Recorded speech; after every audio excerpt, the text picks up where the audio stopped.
So with that being said, everybody give a big Friendly Bunch round of applause for Greg Martin.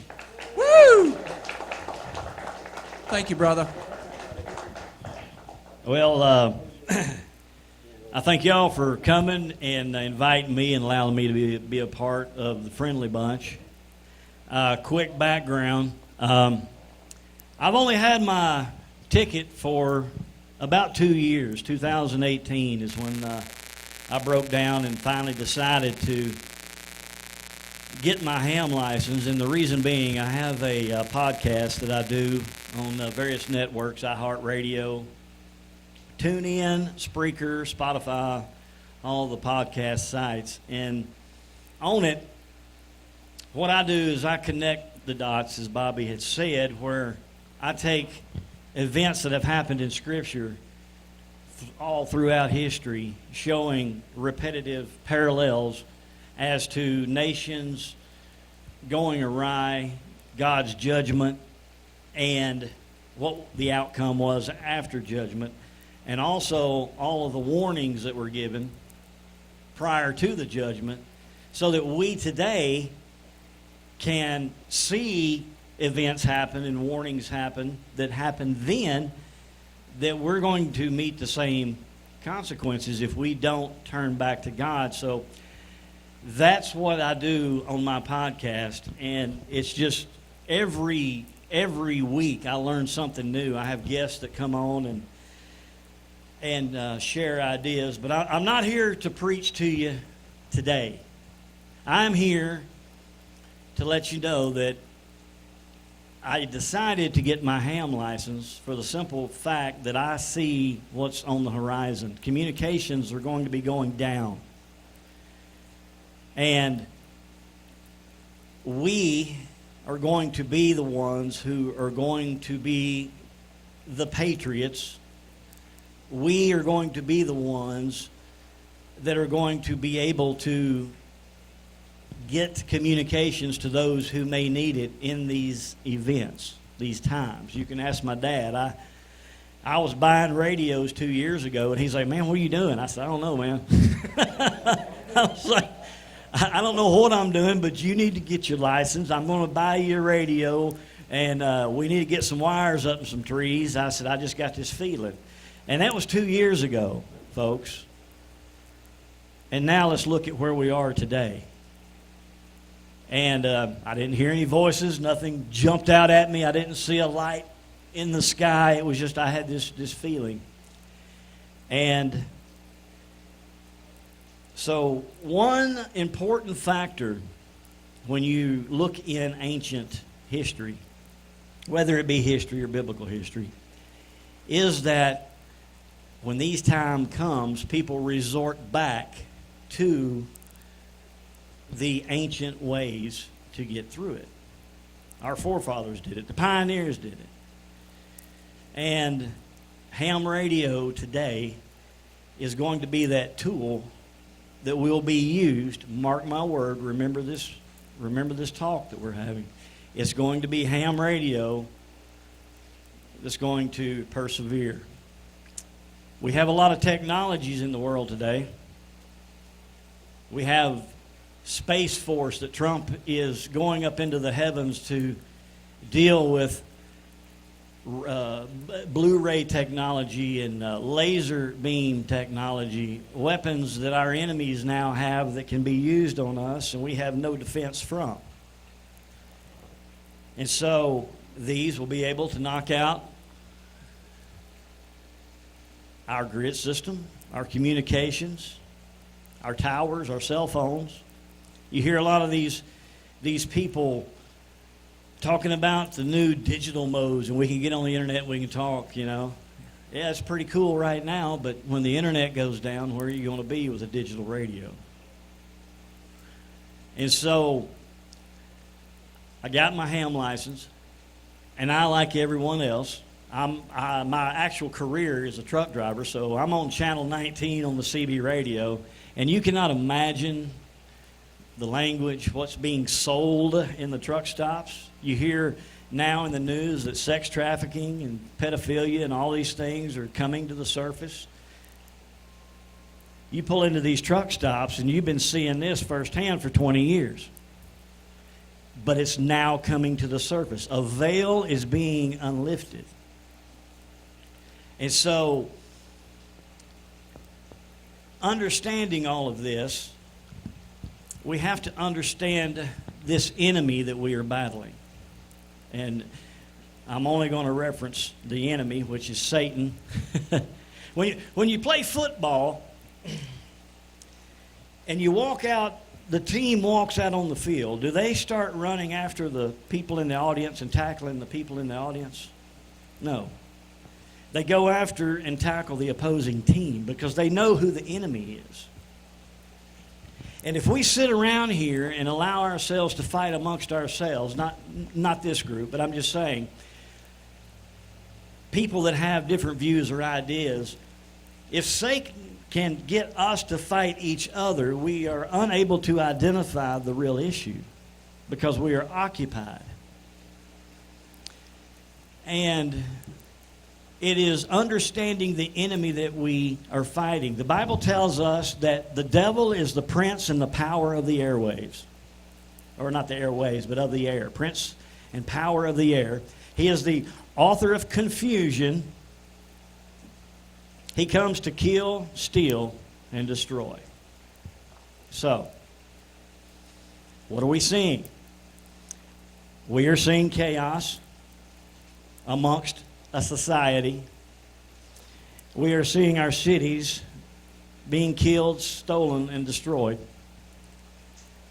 And when we flip on our ham radios now, the government has backed away from its monitoring of it, and now we have this evil entering into ham radio.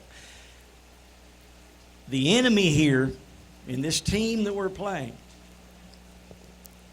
is not the man behind the other microphone that's got it in front of a stereo. The enemy is not the person that flips on his CW key and starts tapping while we're trying to talk. That is not the enemy. The enemy is the spirit that is within these people. This is the enemy that we need to battle. Who here knows James Caldwell? Raise your hand. Or knows of James Caldwell? Does anybody know George Whitefield? Two preachers.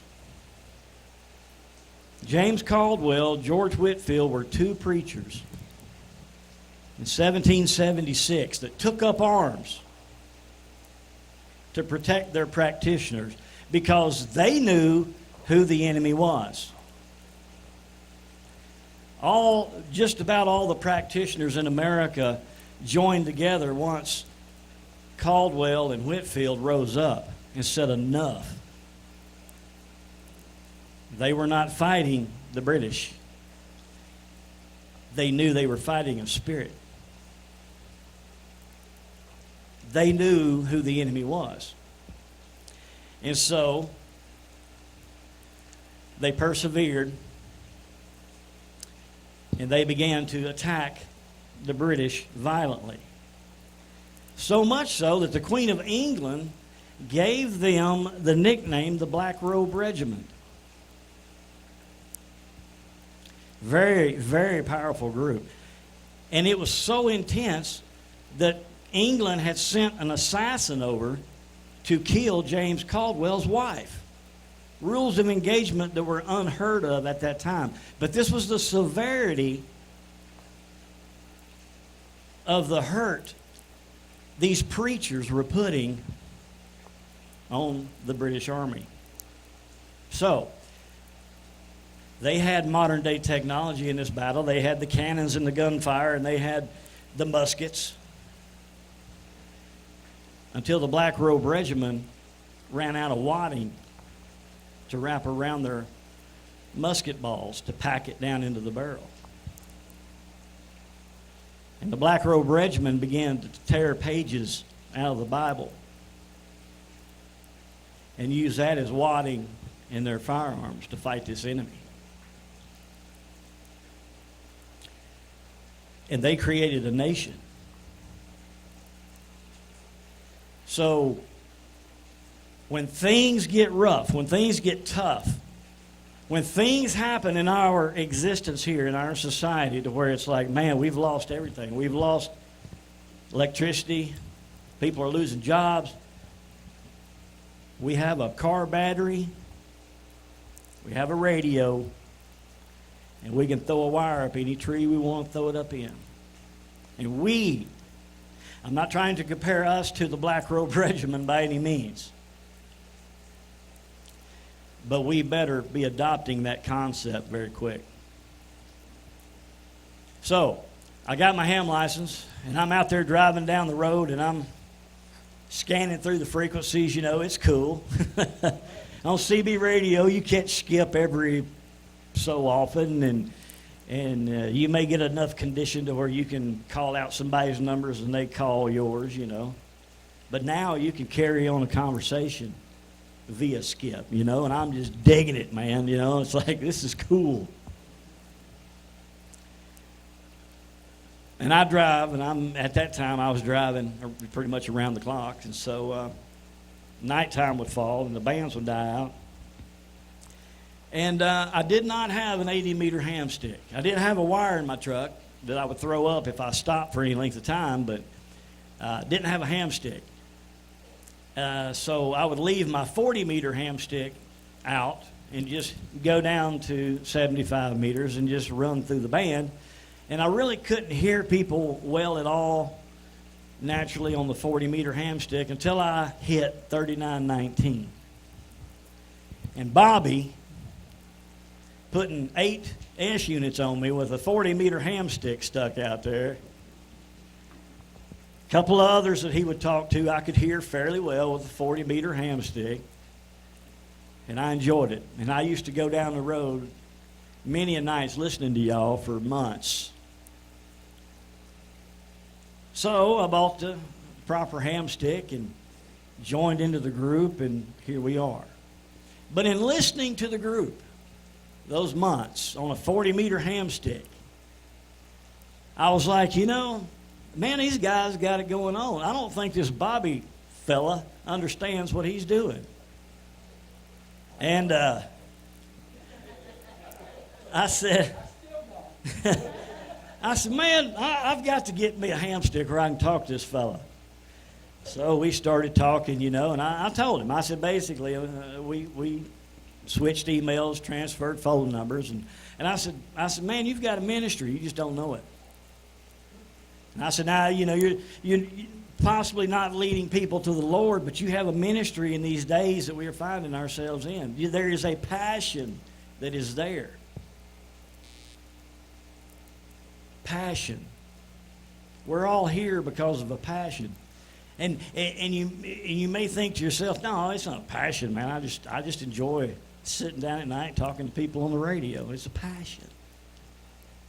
It's a passion. You had to take the time to study to get knowledge. Then you had to take a test, and then you had to get a license. You had to buy thousands of dollars worth of equipment. Look at that. You're still buying it, ain't you, Ann? You had to buy thousands of dollars worth of equipment just to talk to somebody on the radio? It's a passion. Let me share a little story with you. I have a good friend of mine. His name is David Gibb. He's a preacher. He's also a lawyer. And if you have your religious rights disturbed, David Gibb will go and handle your case for free. So if you ever have your religious liberties intruded on, contact David Gibb. I've got a few stories tonight that I'm going to share about Brother David Gibb. He's an awesome man. He went to go to a church. I don't remember where it was located, but he went to preach a sermon. It was, 80 to 100 people church. And after the sermon, this young man and young woman, they got up and they came forward to the altar when they were singing the the call-in song, and the whole church erupted into applause, cheers, cries, you name it. So Brother Gibbs, like, I've been preaching for several years, and I've never seen a congregation this excited. He said, these people must have been some bad people, But he didn't say anything. They went ahead and finished their service, and preacher takes David Gibb out to dinner, and they're talking, and Brother Gibb said, man, that was just an awesome sermon. I'm sorry, the preacher told Brother Gibb, man, that was just an awesome sermon. He said, yeah, he said, it really was. He said, it must have moved the congregation. He said, what was wrong with that couple? I mean, why were people just so enamored when they showed up to the front? He said, well, that's interesting. Let me tell you a little something about the gentleman that came up. He, and I don't know the term, but he was in medical school to learn brain surgery. And whatever type of brain surgery that this man learned, basically, he could take a brain out of the head, he could rebuild it like a transmission, he could put it right back in your skull, and you'll be fine. There's only 5 surgeons in the United States that are of that quality, and he was one and had just graduated from college. 14 years, keep this in mind, he went 12 years through high school, or up through high school, and then he did his college, went to medical school, and then to brain surgical school for another 14 years.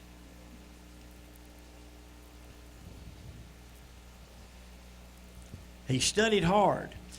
The major universities across the world was offering him a $5 million sign-on bonus to come work at their institution. $5 million. This is not his salary, folks. This is his sign-on bonus just to come to work. He was offered these $1 million mansions free and clear if he would just come to these universities. Cars, Ferraris. And the preacher looked at Brother Gibb and he said, today, he and his wife walked up front because he is dedicating his life to the missionary field. He's going to Africa to do brain surgery on people that can't pay him a dime. Passion. You didn't work all these number of years to get the license that you hold. Just to get you an ICOM 7300 or whatever the latest big radio is now. You have a passion. You are being called, and there's a need for you. You may not see it right now, but I think we can flip on our television screens, look out our windows, and understand something's not right. What role am I going to play? I don't know. If you go back in biblical history, the Lord, He never did call the ones that had the big mansions or the fancy jobs. He called the meek and the humble. He didn't even call Moses till Moses was 80 years old. Moses was a 40-year-old strapping man,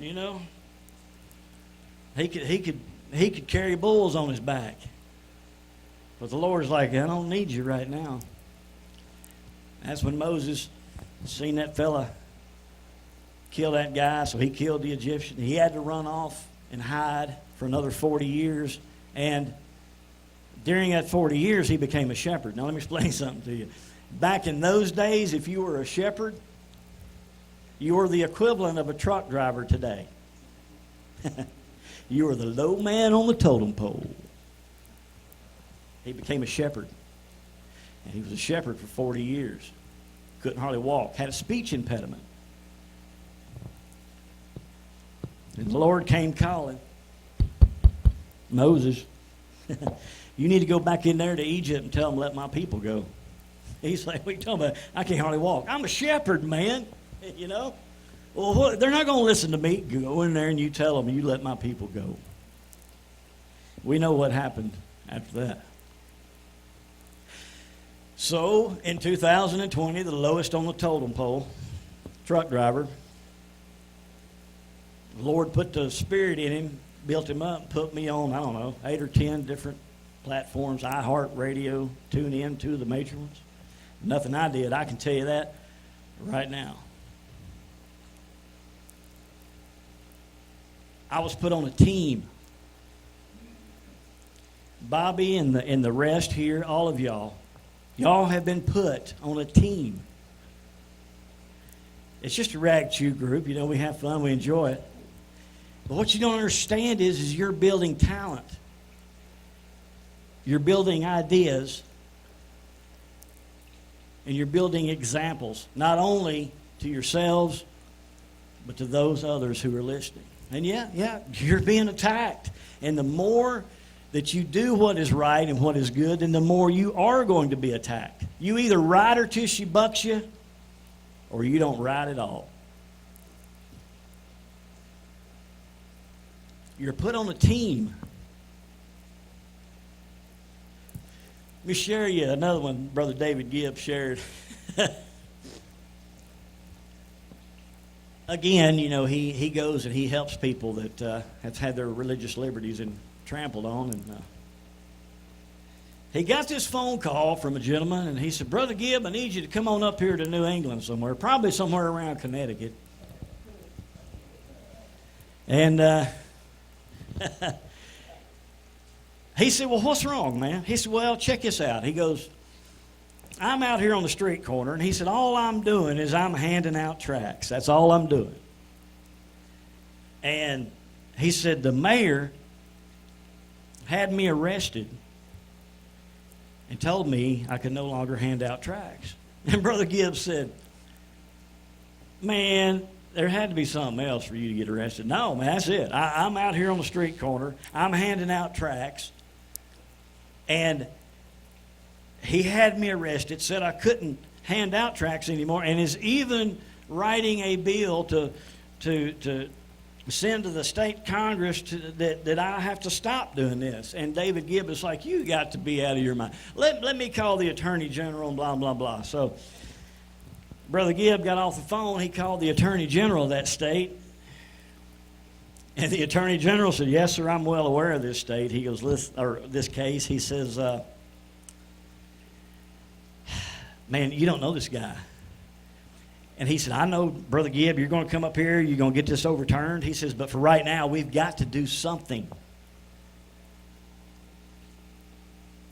When is the last time they've had to pass a law to keep you from your passion? He said, we've got to do something. Because this man,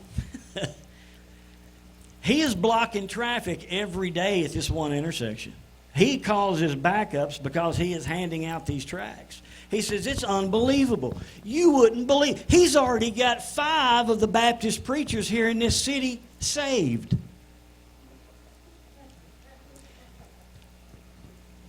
He said, Brother Gibb, this guy is like Superman. He goes, Superman? He's like, it don't matter what he's causing. As long as he's standing on a city sidewalk and he's not doing anything that's not supposed to be done, he's allowed to hand out this. Well, I know Brother Gibb, but he said, all right. So he calls this guy back and he says, buddy, I'm going to take your case. And he said, we're going to get this overturned. He said, I'm going to get to the bottom of it. And he says, I'll book me a ticket.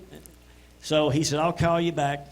So Brother Gibb booked his plane ticket, and he got the date when he was going to be there. So he called the gentleman back, and he said, okay, I'm going to be up here on this day. And the gentleman said, okay, very good, man. He said, I'll send somebody from the church to come meet you at the airport, and we'll have your name taped to the passenger window. Brother Gibb said that'd be fine. So Brother Gibb, he headed up to that place, probably up there in Connecticut, and hops off the plane. Brother Gibb said, I walked out, and there was this car with my name on the passenger window, and he said, I walked up to it, and there was this little feeble old man in there that looked like he had rheumatoid arthritis. His arms, his hands were all drawn in. He said he was all hunched over and kind of twisted a little ways. And so he kind of tapped on the window, and the guy rolled the window down. He said, you here to pick up David Gibb? And the old man said, yes, sir, I am. And so he said, let me get out and get your bag. And Brother Gibb said, no, man, you just stay right there. I'll get my bag. No, I'll help you. So the old man opens the door, and Brother Gibb said, man, the whole time I was sitting here thinking, why in the world will somebody send a man like that from the church to come pick me up? So the old man, he got out, and he hobbles around to the back of the car, all hunched over and all that. And he told Brother Gibb, let me get your bag. Brother Gibb said, no, I've got it. You just open the trunk. And he said, I couldn't resist. He said, when I put my bag in the trunk and shut the trunk, I just looked at him and I said, I can't believe that the church sent you down here to pick me up. And the old man said, well, I told you I'd meet you at the airport when you got here. And Brother Gibb said, you're Superman? Yes, sir. I'm Superman.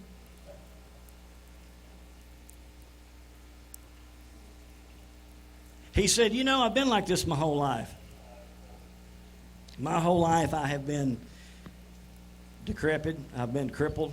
I've been like this my whole life. And he said, you know, nobody ever put me on their team growing up in high school. Never could play football. Never could play any of the gymnastics, the sports, you know, PE, things that we would do. And nobody would ever put me on their team. Till I gave my life to God. God put me on the team.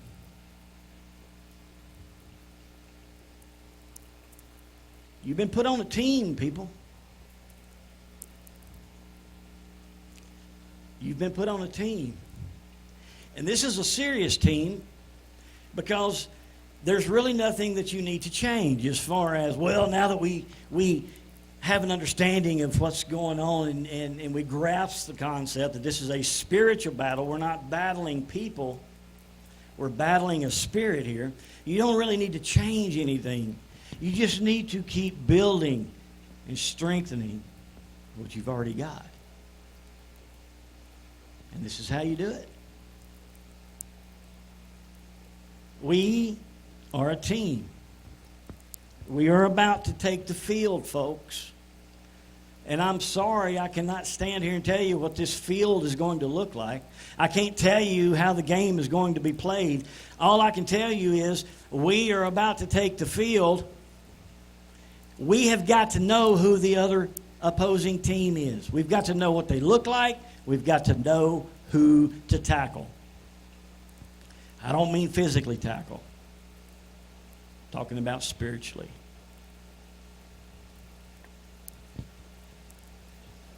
This is where it's at. There's nothing more important than understanding where you stand in battle. The Black Robe Regiment. They really didn't know where they were going to stand. They didn't know what they were going to do when they ran out of wadding for their bullets. But they had a Bible. They had a Bible. And they were able to keep on trucking, using the pages for wadding. In this technological society that we live in, where everyone is glued to their phones, internet, and TVs, I'm fixing to wake you up. Back in the Ancient of Days, the way Satan would approach a society is Satan would come to the king, and he would tell the king through possession, it's real, through possession, how he wanted the king to rule the people. Go back and look at every story in the Bible when the kings and the pharaohs turned to evil, and they started slaughtering children, burning them into the furnace, sacrificing them to Moloch, to Baal. What are we doing today? Taking our little children and dismembering them in the womb. Just because you, and pardon my language, but the old expression, you can polish a turd, but it's still a turd. Call it whatever you want to call it. History simply repeats itself. So these kings and these pharaohs would speak to these demonic entities, and the demonic entity would tell the king, this is how you are to rule the people, and then the king would go out and go against God's will and start telling their people that they need to live this way and that way. But how did that happen? The kings and the pharaohs used to take these brass bowls, and they would polish these brass bowls to a mirror sheen. And then they would fill them full of water. Now, many people, this part's a little sketchy. We're unsure if they were using hallucinogenics, drugs, in this process. I'm sure that they were. One in particular, DMT, Delta Mike Tango, DMT. Now, I don't know the proper word for DMT, but it is the strongest hallucinogen that's available. It's in the ayahuasca tree. We have DMT in our brain. As a matter of fact, when we go through the right before death, that DMT chemical is released into our body, and we have these like spiritual visions and stuff, and it's supposed to, scientists say, give us a peaceful exit as we die. But you can extract that very chemical from different trees and such, and actually take of it as a drug and have these same hallucinogenic visions and such. A lot of the Indians did this. So anyway, it's theorized that these pharaohs used some sort of hallucinogen in this process. But they would polish these brass bowls, and they would fill it full of water, and they would jostle the bowl around, and then they would stare down at their reflection as the water is glistening around this mirrored finish, and they would go into a hallucinogenic trance. And when they would come out of these trances, it's documented, it's written about. Hard to find now, but it's there. That's when they would go out and tell the people, this is the way you're going to live now. Through technology, through the years of the ancient kings and pharaohs, they came upon the technology to where they could make these black mirrors, okay? They could take this, glass and make like a black mirror. And with this black mirror, it was the same process. Only instead of polishing a bowl, they just peered into a black mirror with their hallucinogenic whatever, and they would have these visions. And then, as a matter of fact, your Disney movies, what's that one Disney cartoon with the witch or whatever, it says, mirror, mirror on the wall, who's the fairest of them all? She's looking into a black mirror, and then this image comes out, this black mirror. And when the black mirror was developed back in ancient times,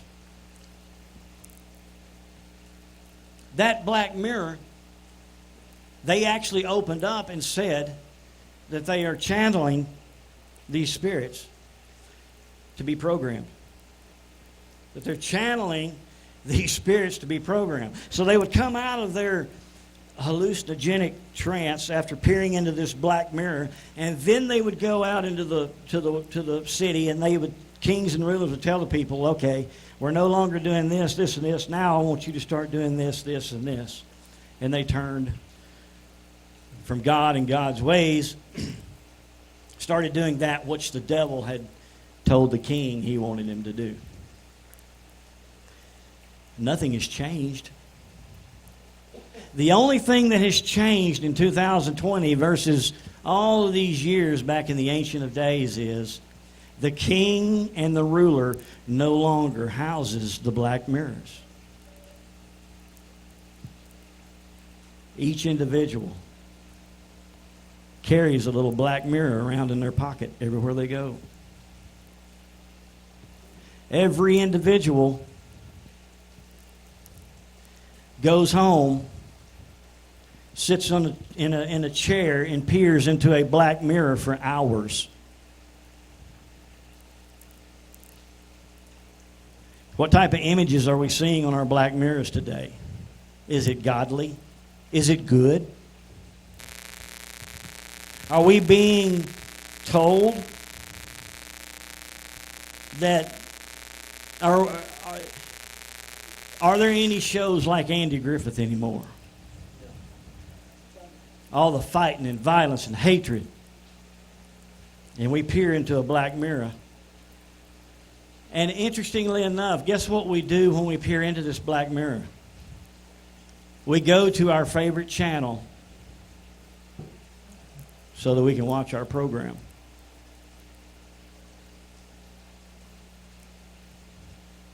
And then we sit back and we wonder, why is society just going insane? Why are people doing the things that they're doing? We who are on this team, we're awake.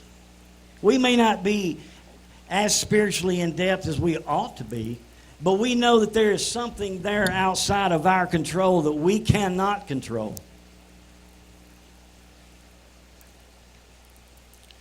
We look at, I've got my stepdaughter. She's in her 20s, and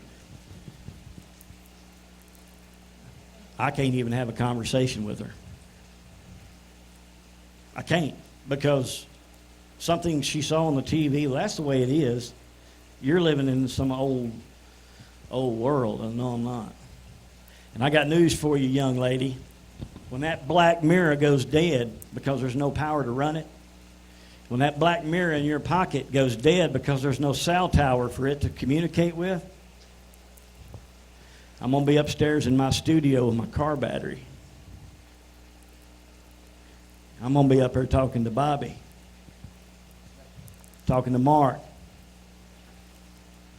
talking to Bob. And we're going to be figuring out how we're going to get through this to help people in our communities, because we're on a team and we're spread all throughout the world. This is not by accident or circumstance that we are all here. It is not by accident or circumstance that we are where we need to be. When you understand history, it will make sense to the things that we're seeing today. Interesting little story. This is not from David Gibb, but there was a missionary that had gone over into India, where they worship Buddha over there, just religiously. And he was trying to bring the message of the Lord over to them, and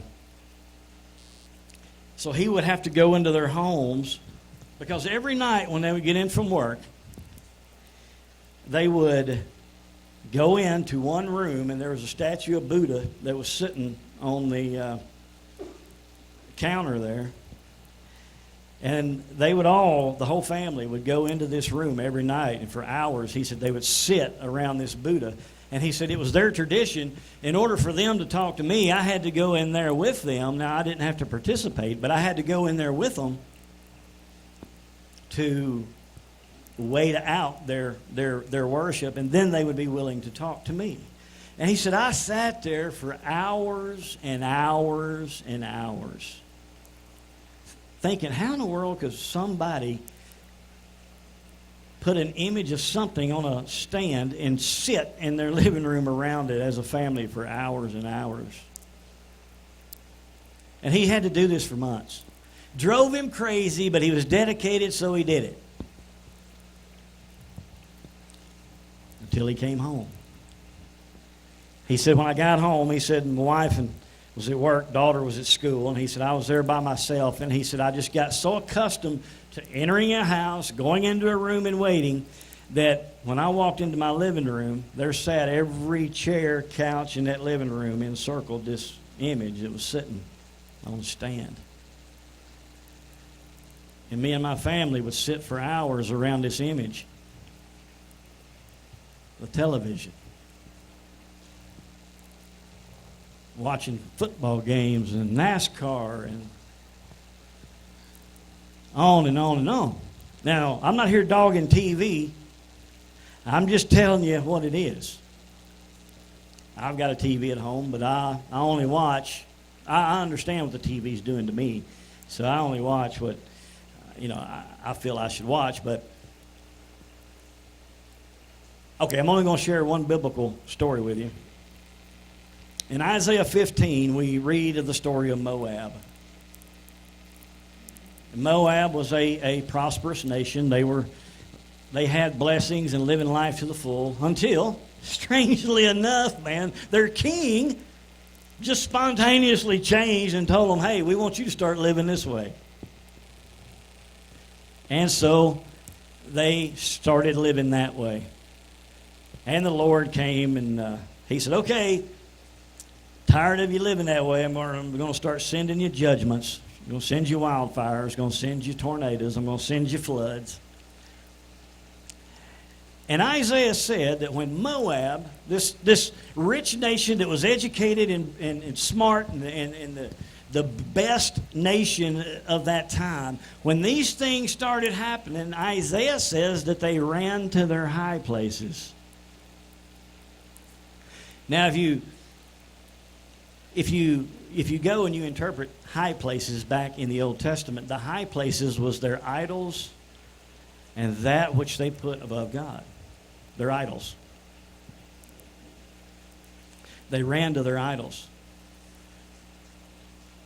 Every time something bad would happen, off to the idols they'd go to try to get away from the bad things that are happening. Off they go. Until a time came that when these idols turned on the people. They turned on them. Sure did. And then the people were like, well, what do we do now? Well, by then it was too late, because if you read on through Isaiah 15, that's when the hand of judgment fell upon Moab, and the Lord said, now, even if you try to escape, I'm going to send the lions after you. So here we sit in 2020. Let's go back to 2015 and some of the hurricanes and floods, Harvey in Texas, some of the tragic things that we've actually had happen in our society. And what did we do? We turned on our televisions to see who's going to be on American Idol.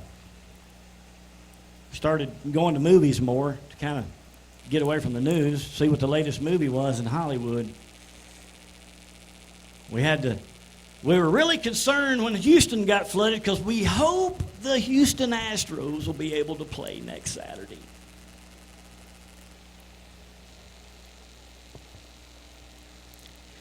Instead of coming together as a one and helping those in need, understanding where we stand, we ran to our high places, to our idols, to Hollywood. And now in 2020, what have our idols done to us? They've turned on us. They no longer exhibit American values. They're taking up with the enemy, folks. They're not letting you wave an American flag, but Black Lives Matter, free reign. They won't let you put names of 9/11 victims on their shoes, but they'll put names of people on their helmets that were criminals. Your idols are turning on you, folks.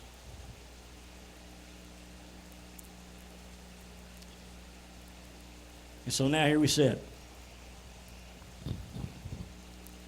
We're a group. We understand the days that are ahead. Now we've got a better idea of what we're dealing with in the spiritual realm here, okay? It's not physical. This was the hardest thing that I had to grasp, was that this was not a physical battle, that it was spiritual. I still, to be honest with you, I don't really fully grasp the spiritual aspect of it. Now, I just know that it is not a person that we are dealing with. It's not who turns on their radio and plays the music. It's what's causing that person to want to come in and turn on that music. Talk over our conversations, because we are sharing information, we're sharing goodness, we're sharing truth, we're sharing knowledge. And the devil comes to kill, steal, and destroy.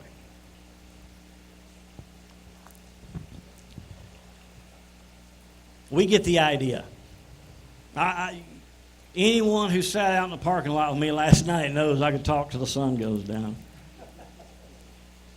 But I want y'all to know that you are warriors. You are warriors in a war that is about to start.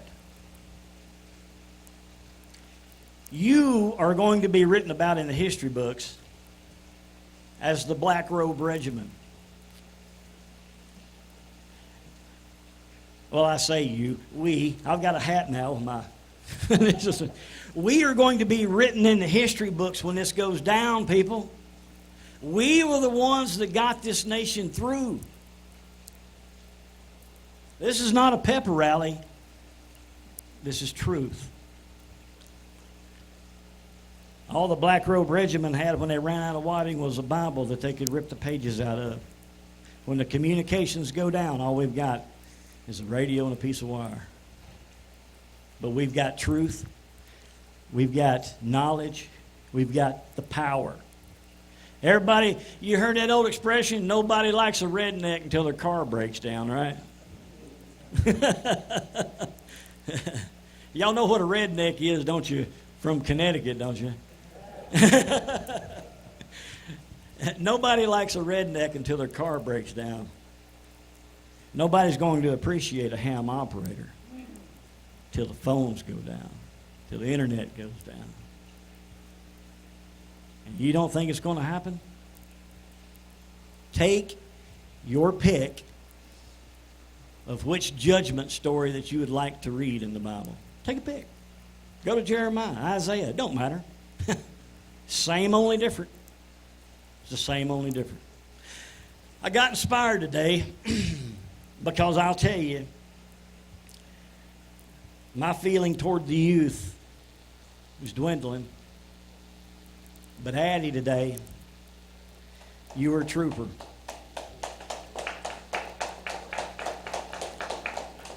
As much as I have learned from my elders, I think we could learn as much, if not more, from the youth like you. Excellent job. Thank you for what you've done. So, folks, I won't keep you all day, but you understand the mission that lies ahead and the reason why you have the license that you hold. It's more than just a rag-chew communication license. You have a license that can totally move an entire nation. Period. I know right now it's not viewed as much that way, but see, folks, our car ain't broke down yet. But you got that license in your pocket. I don't know how many of you listen to the podcast. If you would like to tune in to I'm not here to sell anything, but if you would like to tune into the podcast, go to SmokehouseStudios.net. That's my website. There you can find the information on how to get to the podcast.